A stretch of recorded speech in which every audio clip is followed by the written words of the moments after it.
Good evening, ladies and gentlemen. I'm very glad to be here with you tonight, and I thank all those who went before me to welcome you, and I welcome you as well. The book from which I shall read you a passage which will take about 25 minutes is one that's just been published in this country. It came out in Germany in its original version last March. It's called Austerlitz, which isn't the site of the famous battle, but the name of the main character in it, a man called Jacques Austerlitz, who, as a boy of 4 years and a few months, had to leave his native city of Prague on one of the so-called Kindertransports, which were arranged by the British at the time to bring some children out from under the threat of my compatriots. He arrived in England at a train station called Liverpool Street, which was famed until it was reconstructed a few years ago for its extreme gloominess. And to many people who had to pass through there seemed like the entrance to hell. He was picked up at that train station by his foster parents to be a childless Welsh couple, a Calvinist minister and his rather sallow wife, who brought him up in the depths of Wales and, as part of that upbringing, deprived him of his identity, i.e., never told him who he actually was and where he had hailed from. Austerlitz himself, as an adult, then conspired, as it were against his own will, in this erasing of his own identity, and constructed in his mind a system of avoidance which allowed him to ignore that which constantly troubled him. But as he drew towards retirement age, as so often happens, he felt obliged to confront this problem. And he goes in search, as someone aged around 60, of his own identity, a route which eventually takes him back to his native city of Prague, where he meets a woman now in her 80s called Vera, who was his childminder whilst his mother, an actress, or when his mother, an actress, was busy of an evening. And a large tract of the book is occupied with the conversations between Austerlitz and Vera. And just before he leaves her, in order to return to England, she makes a remark about a summer vacation in Marienbad, the famous spa in Bohemia, where she, Vera, and Jacques' parents and Jacques himself spent the last summer before that fatal summer of 1939. And it's at that point that I pick up. It concerns a memory that Jacques Austerlitz has of a visit he himself paid in the company of a French woman called Marie de Verneuil to Marienbad in the early 1970s, a time when Czechoslovakia was still in the middle of the Cold War and when the atmosphere in these kinds of spas was most peculiar. So this is where I start reading.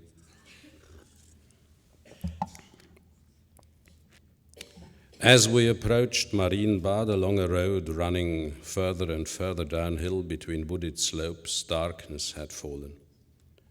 And I remember, said Austerlitz, that a slight sense of disquiet brushed me as we emerged from the firs growing all the way down to the outlying houses and slid into town, which was sparsely illuminated by a few street lamps. The car stopped outside the Palace Hotel. Marie exchanged a few words with the chauffeur as he took out our luggage, and then we were in the foyer, which was made to look double its size, so to speak, by a row of tall mirrors along the walls. The place was so deathly still and deserted that you might have thought the time long after midnight.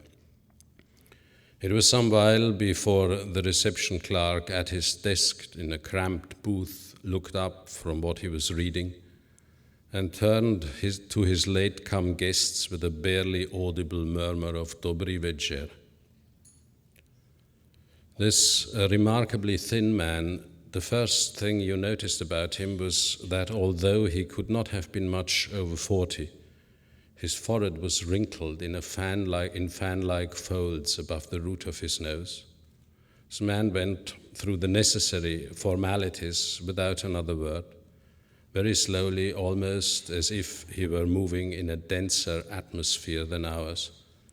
Asked to see our visas, looked at our passports and his register, made an entry of some length on the squared paper of a school exercise book in laborious handwriting, gave us a questionnaire to fill in, looked in a drawer for our key, and finally, ringing the bell, summoned, as it seemed from nowhere, a porter with a bent back who was wearing a mouse-grey nylon coat that came down to his knees and, like the clerk at the reception desk, appeared to be afflicted by a chronic lethargy which incapacitated his limbs. When he preceded us up to the third floor with our 2 lightweight suitcases, he found it increasingly hard to climb the stairs, and like a mountaineer negotiating the last difficult ridge before attaining the summit, he had to stop several times for a rest, whereupon we too waited for a while, a couple of steps below him. On the way up, we met not a living soul except for another member of the hotel staff who dressed in the same grey coat as his colleague, and perhaps worn, I thought to myself, said Austerlitz, by all the employees of the state-owned spa hotels, was sitting in a chair on the top landing with his head sunk forward and a tin tray of broken glass on the floor beside him. The room unlocked for us was number 38, a large room resembling a salon. The walls were covered with burgundy-red brocade wallpaper, very faded in places. The portières dated from a past time as well, and so did the bed, standing in an alcove with its white pillows stacked up at a curiously steep angle. Marie immediately began settling in, opened all the wardrobes, went into the bathroom, turned on the taps and the huge old-fashioned shower to make sure they were working, and inspected the whole place very closely. It was odd, she said at last, but she had the impression that although everything else was in perfect order, the writing desk had not been dusted for years. What can be the explanation, she asked me, said Austerlitz, of this remarkable phenomenon?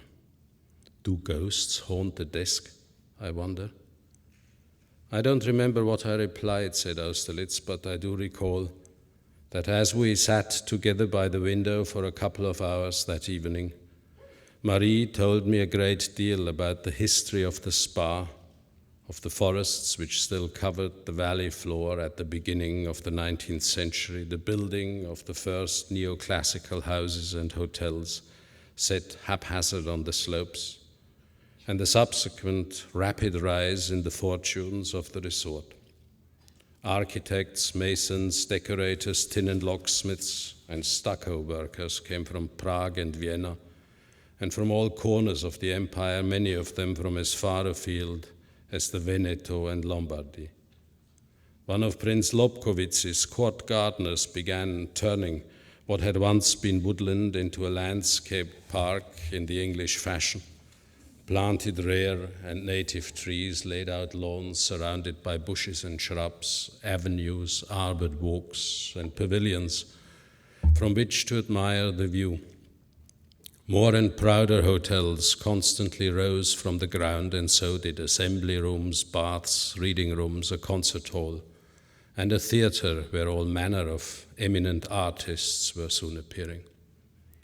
In 1873, the great cast-iron colonnade was built, and by now, Marienbad was one of the most fashionable of European resorts. Marie claimed, and here, said Austerlitz, she launched with her strong sense of the comical into a positive verbal coloratura of medical and diagnostic terms.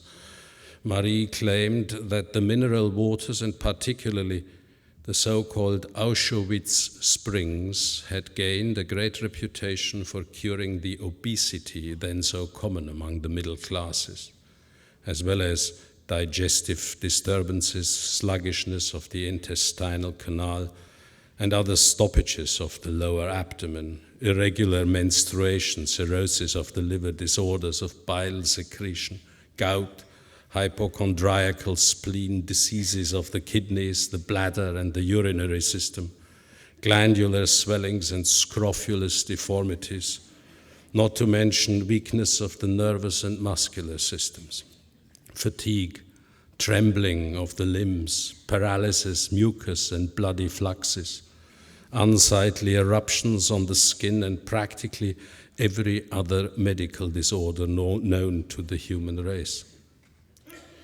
I can just see them in my mind's eye, said Marie, a set of very corpulent men, disregarding their doctor's advice and giving themselves up to the pleasures of the table, which even at a spa were lavish at the time, in order to suppress by dint of their increasing girth the anxiety for the security of their social position constantly stirring within them. And I see other patients, most of them ladies, and rather pale and sallow already, deep in their own thoughts as they walk along the winding paths from one of the little temples which house fountains to the next, or else in elegiac mood watching the play of the clouds moving over the narrow valley from the viewing points of the Amalienhöhe or Schloss Miramont. The rare sense of happiness that I felt as I listened to my companion talking, said Austerlitz, paradoxically enough gave me the idea that I myself, like the guests staying in Marienbad 100 years ago, had contracted an insidious illness, and together with that idea came the hope that I was now beginning to be cured.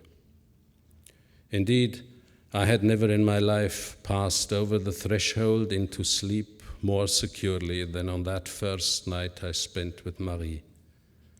I listened to her regular breathing. I saw her beautiful face next to me every so often for a split second in the summer lightning that flashed across the sky. And then the rain fell steadily outside. The white curtains blew into the room, and as my mind became gradually submerged, I felt like a slight easing behind my forehead, the belief rise within me that I had found release at last. But nothing came of it.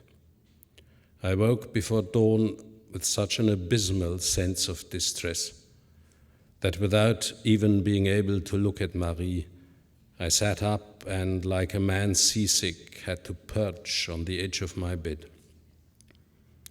I had dreamed that one of the hotel servants brought us a drink of virulent green color for breakfast on a tin tray, with a French newspaper bearing an article on the front page which held forth on the necessity of reforming the spas, speaking several times of the sad lot of the hotel employees qui portent, so my dream newspaper put it, said Austerlitz, ces longues blouses grises comme on porte les quincailliers.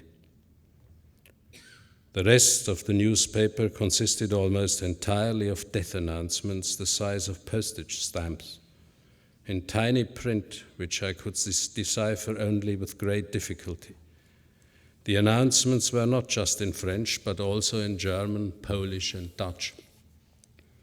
I still remember, said Austerlitz, Friederike van Winkelmann, whose death notice said that she had kalm en rustig van ons heen gegaan. And I remember the strange word rouwkamer and the information that de bloemen worden na de crematieplechtigheid neergelegd aan de voet van het Hindisch monument te Den Haag. I had gone over to the window where I looked down the main street, still wet with rain, and saw the grand hotels ranged in a semicircle rising to the heights. The Pacific, the Atlantic, the Metropole, the Polonia and Bohemia, with their rows of balconies, their corner turrets and roof ridges emerging from the morning mist like ocean-going steamers from a dark sea. At some time in the past, I thought I must have made a mistake, and now I'm living the wrong life. Later, on a walk through the deserted town and up to the fountain colonnade, I kept feeling as if someone else were walking beside me, or as if something had brushed against me. Every new view that opened out before us as we turned a corner, every facade, every flight of steps looked to me both familiar and utterly alien. I felt that the decrepit state of these once magnificent buildings with their broken gutters, walls blackened by rainwater, crumbling plaster revealing the coarse masonry beneath it, windows boarded up or clad with corrugated iron, precisely reflected my own state of mind, which I could not explain either to myself or to Marie, not on this first walk we took through the deserted park, nor in the late afternoon, when we sat in the dimly lit kavarna of the Mesto Moskva under a picture of pink water lilies, measuring at least 4 square yards. I remember, said Austerlitz, that we ordered an ice cream, or rather, as it turned out, a confection resembling an ice cream, a plaster-like substance tasting of potato starch and notable chiefly for the fact that even after more than an hour it did not melt. Apart from us, the only customers in the Mesto Moskva were 2 old gentlemen playing chess at one of the tables at the back. The waiter, who was standing by the net curtains, which were discolored with smoke, his hands behind his back and looking out, lost in thought, at the rubbish-strewn field overgrown with giant hogweed on the other side of the road, was himself advanced in age.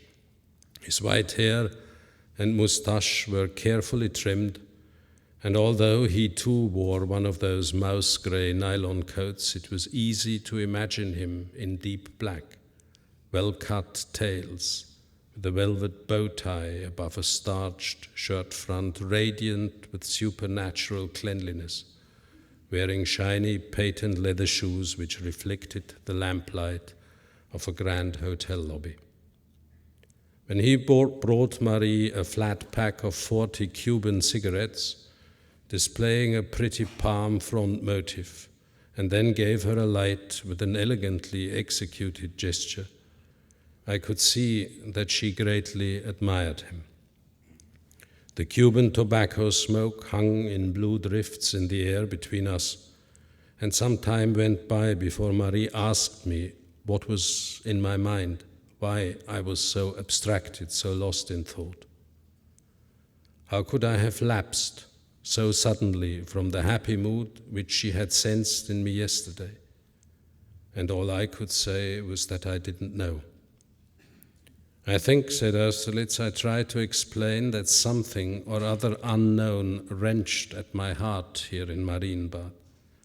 Something very obvious, like an ordinary name or a term which one cannot remember for the sake of anyone or anything in the world.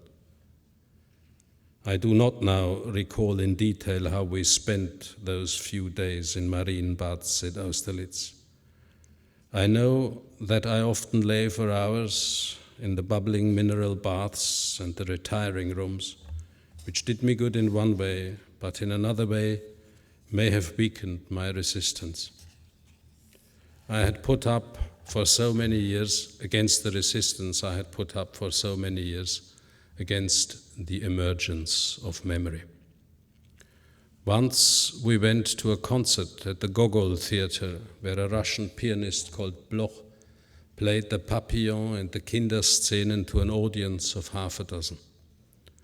On the way back to the hotel, Marie spoke almost as a warning, so it seemed to me, said Austerlitz, of the clouding of Schumann's mind as his madness came on, and how at last, in the middle of carnival crowds in Düsseldorf, he took a leap over the parapet of the bridge into the icy waters of the Rhine, from which he was pulled out by two fishermen. He lived for a number of years after that, said Marie, in a private asylum for the mentally deranged near Bonn or Bad Godesberg, where he was visited by Clara and the young Brahms at intervals. And since it was impossible to converse with him anymore, withdrawn from the world as he was and humming tunelessly to himself, they generally contented themselves with looking into his room for a while through a small trap in the door.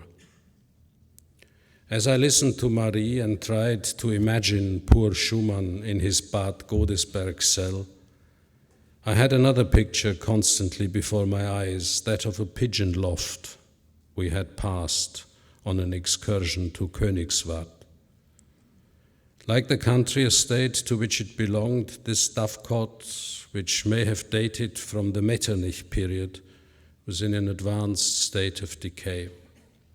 The floor inside the brick walls was covered with pigeon droppings, compressed under their own weight, yet already over 2 feet high, a hard, desiccated mass on which lay the bodies of some of the birds who had fallen from their niches, mortally sick, while their companions, surviving in a kind of senile dementia, cooed at one another in tones of quiet complaint in the darkness under the roof, and a few downy feathers spinning round in a little whirlwind slowly sank through the air.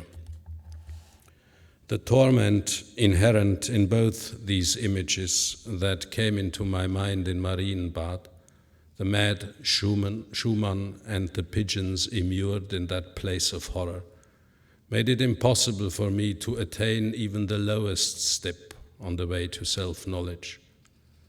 On the final day of our visit, Austerlitz continued at last in the evening, and as if to say goodbye, we walked through the park and down to the Auschwitz Springs. There is a prettily built and fully glazed pump room there, all painted white inside. In this pump room, illuminated by the rays of the setting sun, where apart from the regular splashing of the water, silence reigned entirely, Marie moved closer to me and asked whether I had remembered that tomorrow was my birthday. When we wake up tomorrow, she said, I shall wish you every happiness, and it will be like telling a machine working by some unknown mechanism that I hope it will run well. Can't you give me the reason, she asked, said Austerlitz, why you remain so unapproachable? Why, she said, have you been like a pool of frozen water ever since we came here? Why do I see your lips opening as if you were about to say something, maybe even cry out loud, and then I hear not the slightest sound? Why did you never unpack when we arrived, always preferring to live out of a rucksack, as it were? We stood there, a couple of paces apart, like two actors on a stage. The color of Marie's eyes changed as the light dimmed. And once again, I tried to explain to her and to myself what incomprehensible feelings had been weighing on me over the last few days. How I kept thinking like a madman that there were mysterious signs and portents all around me here. How it even seemed to me as if the silent facades of the buildings knew something ominous about me, how I had always believed I must be alone, and in spite of my longing for her, I now felt it more than ever before. But it isn't true, said Marie. It isn't true that we need absence and loneliness. It isn't true, it's only in your mind. You are afraid of I don't know what. You have always been rather remote, of course, I could tell that. But now it's as if you stood on a threshold and you dared not step over it. That evening in Marienbad, said Austerlitz, I could not admit to myself how right everything Marie said was. But today I know why I felt obliged to turn away when anyone came too close to me. I know that I thought this turning away made me safe, and that at the same time I saw myself transformed into a frightful and hideous creature, a man beyond the pale. Dusk was gathering as we walked back through the park. Dark trees and bushes lined both sides of the white sandy path, curving ahead of us, and Marie, whom I lost entirely soon afterwards by my own fault, was murmuring something quietly to herself. All I remember of it now is a phrase about the poor lovers qui se promenaient dans les allées désertes du parc. We were almost back in the town, said Austerlitz, when a little company of some 10 or a dozen small people emerged from the dark as if out of nowhere, at a place where white mist was already rising from the ground, and crossed our path. They were the sort of visitors sent to the spa because of their failing health by some Czech enterprise or other. Or perhaps they came from one of the neighboring socialist countries. They were strikingly short, almost dwarfish figures, slightly bent, moving along in single file, and each of them held one of those pitiful plastic mugs from which the water of the springs was drunk in Mariánske Lázně at the time. I also remember, added Austerlitz, that without exception they wore raincoats of thin blue-grey purlon, the kind of thing that had been fashionable in the West in the late 50s.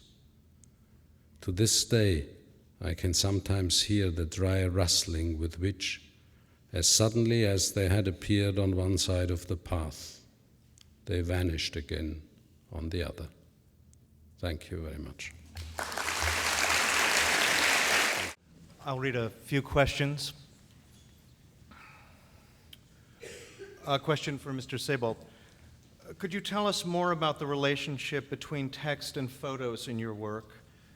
How do you choose the photos? Do they precede the writing? Yes, they often do precede the writing. Can you hear me, or shall I go up to the microphone? Maybe at the podium, yeah. They often do precede the writing. I have randomly collected scraps of paper and old photographs for many years before I started writing. So clearly they have precedence somehow. And very frequently, as in the case with the last book, the point of departure is a single picture, the one which is on the front cover of that particular edition. It's a photograph that I've had for many years. And as they form these pictures an intimate part of my working process, I saw no reason for excluding them from the book itself. And as I did, though, when I wrote my first work of prose fiction, I didn't know whether it would be published, and I just put these pictures in the first instance for my own satisfaction. But as I kept doing this, I realized that conceivably they had other functions in the text which one could acknowledge. They hold up the flow of the discourse, and as one knows as a reader, one tends to go down this negative gradient with the book that one reads towards the end. So books have almost by definition an apocalyptic structure. And it is as well, therefore, to put weirs in here and there who hold up, the inevitable calamity. So, there is that aspect, photographs. And there is the other most or more mysterious aspect, that older photographs in particular, these stray black and white pictures which come out of long forgotten boxes, often have a secret appeal and demand that one addresses the lost lives which are represented in them. And what better starting point for a writer of fiction from that point of view also. I think it is legitimate to use this picture, because writing ought to be, as it were, a saving, or at least an attempt at the saving of souls in a completely non-religious sense, needless to say. The pictures have one further function that very frequently tends to, or is easily overlooked. They serve as other forms of affirmation in texts can do, as tokens to the reader that the story that is being told is based in truth and not purely invented. Because we are credulous and we tend to believe photographs more than any other form of evidence. And this, of course, means that pictures can, if you look at the revers of this problem, also be used as a means of forgery.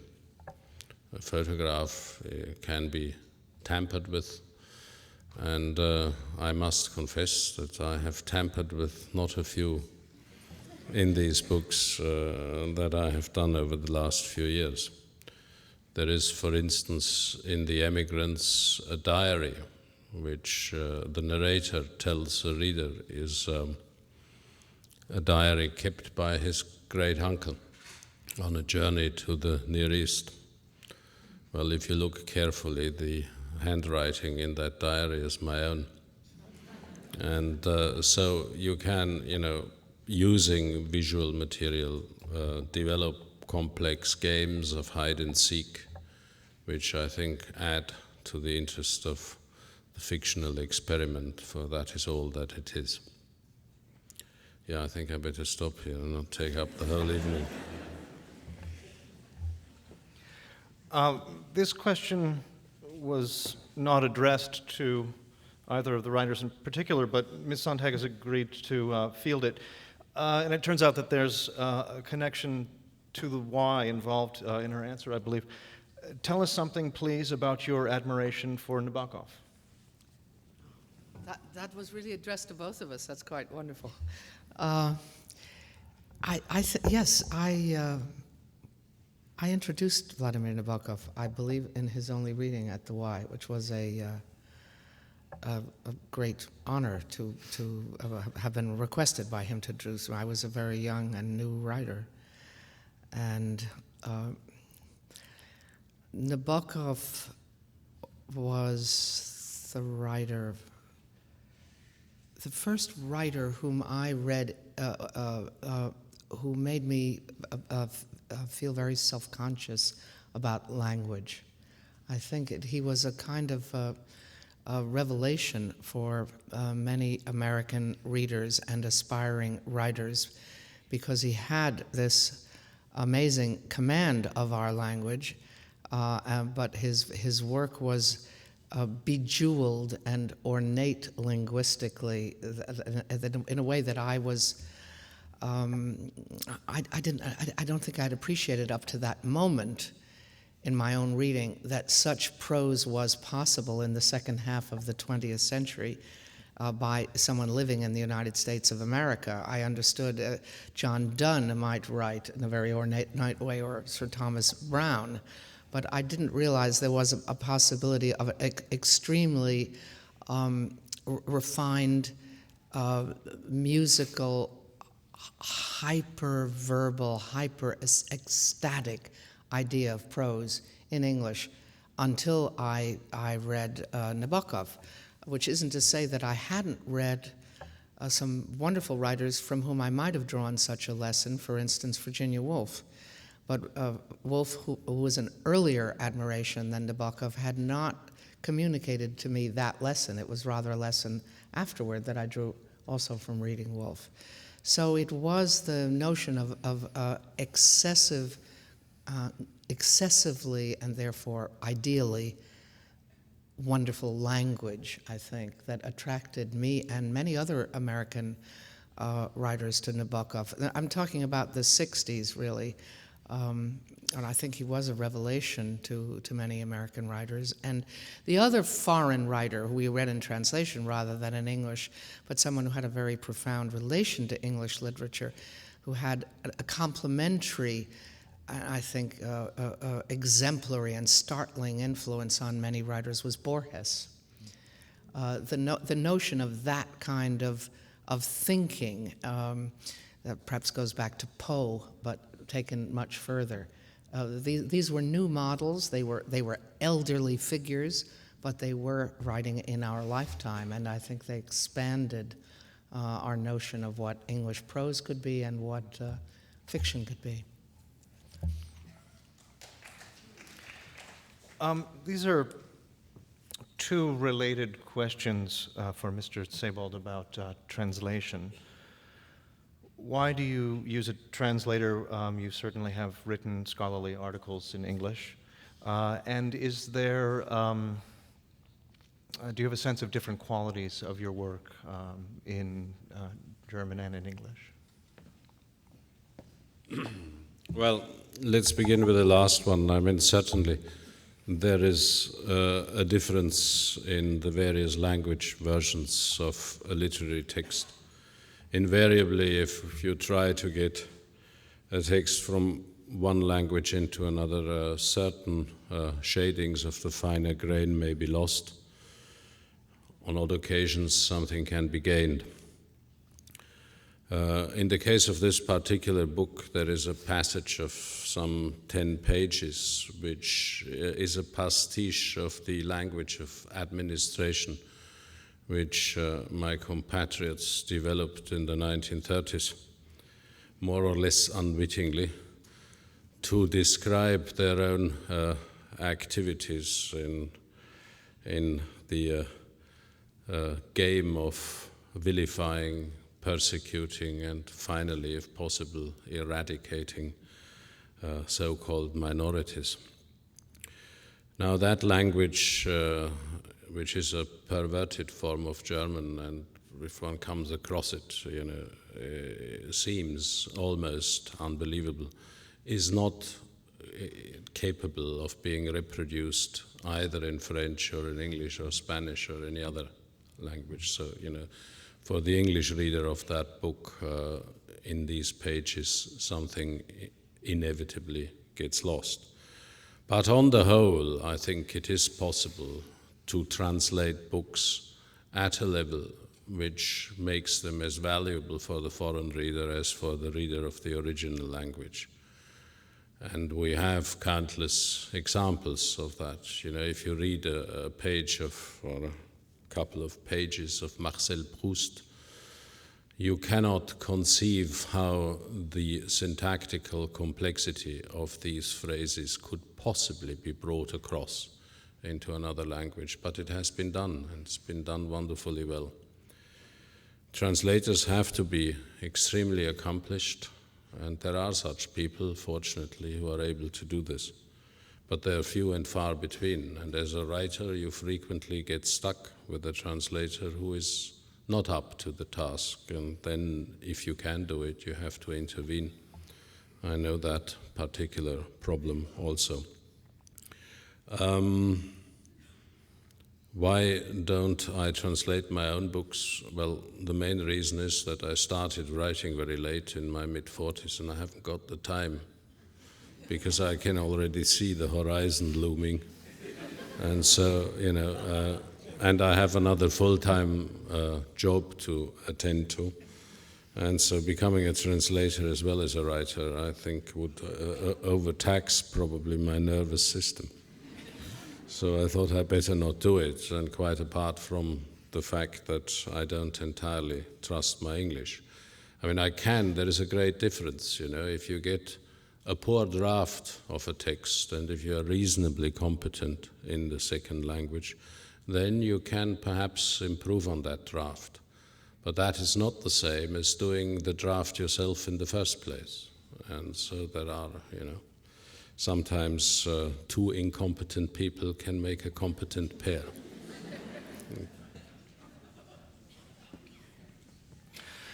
For Ms. Sontag, what have been the consequences of your courageous short essay in The New Yorker about the events of September 11th?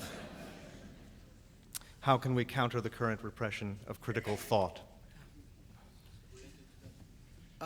Well, I'd much rather talk about literature this evening, being lucky enough to be in the company of a writer I feel very close to and admire so much as Mr. Sebald. But I will just say that it is a little scary and disheartening to offer an opinion or comment. What I wrote in The New Yorker was written on Thursday, September 13th. I was in Berlin. I had been planted for 48 hours in front of a television set in a hotel room in Berlin. Unfortunately, I wasn't in New York when this horror happened. And I was watching an event which was literally mediated for me. I was in Berlin. I couldn't get back. And I was reacting to, I thought, an extreme degree of inanity, mindlessness, and the early comments by major political figures, which didn't suggest that an appropriate debate was in the offing. And the point is not that I have been excoriated and vilified in certain quarters for what have been taken entirely incorrectly as unpatriotic or anti-American remarks. The point is that there is an atmosphere of fear and grief. I feel these things myself, but a willingness to, once the situation we're in is defined as a war, which I don't think it is in any preceding sense, that people are willing to engage in self-censorship to an extraordinary degree, and that's quite scary. So it isn't really about me, although I confess to being amazed by the slanderous attacks and misrepresentation of what I was saying. What worries me is that debate is now being identified with dissent. I thought what I said in that little tiny piece, which again was written 48 hours after September 11th, I was out of the country. I was reacting to words, and a lot more to say on the subject. But what is scary is the extent to which people are afraid to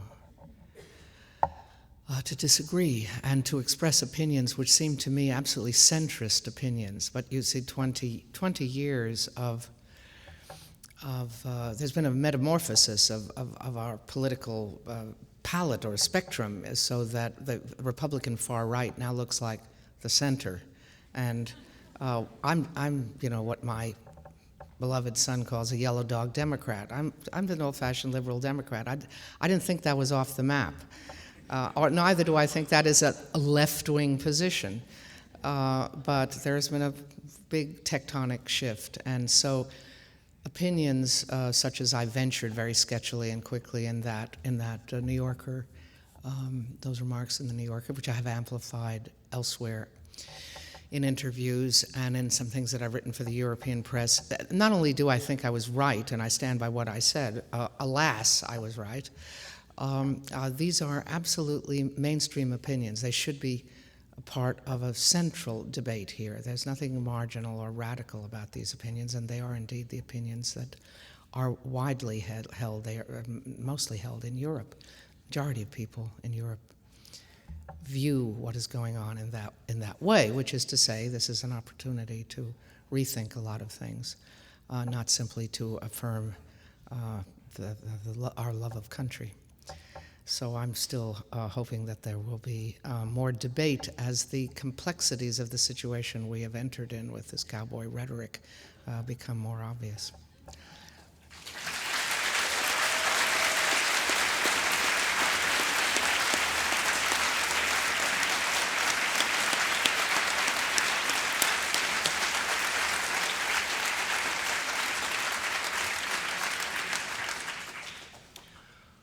And finally, for both readers, of all of the work that you have published, what is your favorite and why?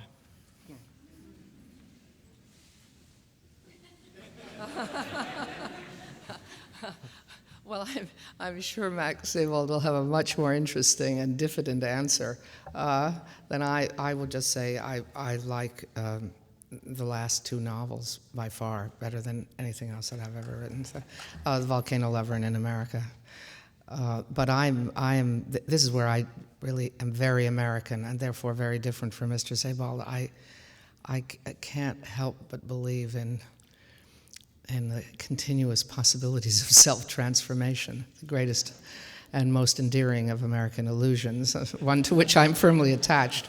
So I think I'm a work in progress, and I actually think I'm getting to be a better writer, and those are sentiments which I'm sure Mr. Sebald will find rather ingenuous. Probably they are, but they're mine.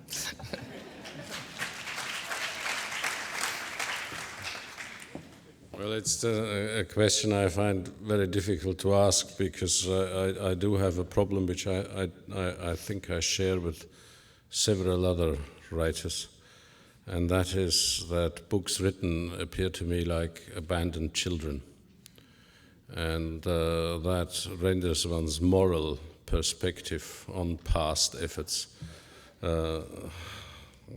very, very difficult.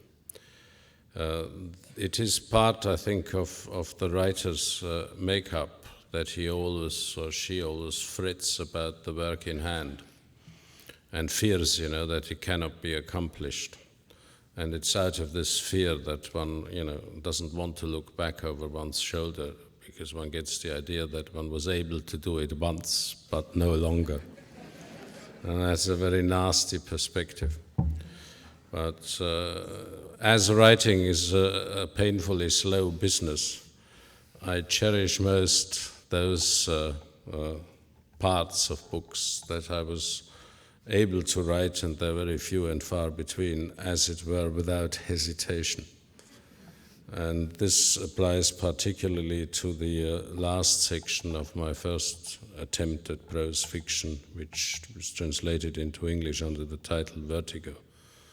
And the last part of that book tells the story of a kind of homecoming, i.e. the narrator who is on the loose in Italy, in a fit of panic, returns to the small village on the northern fringe of the Alps where he grew up, and revisits after, I think, 30 or 35 years for the first time the place where he spent his the first 8 or 9 years of his life.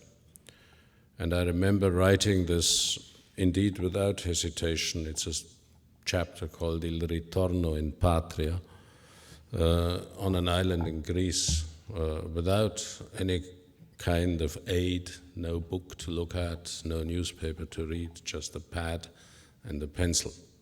And that was, for me, the most liberating moment in my brief writing career, and one that hasn't been repeated since.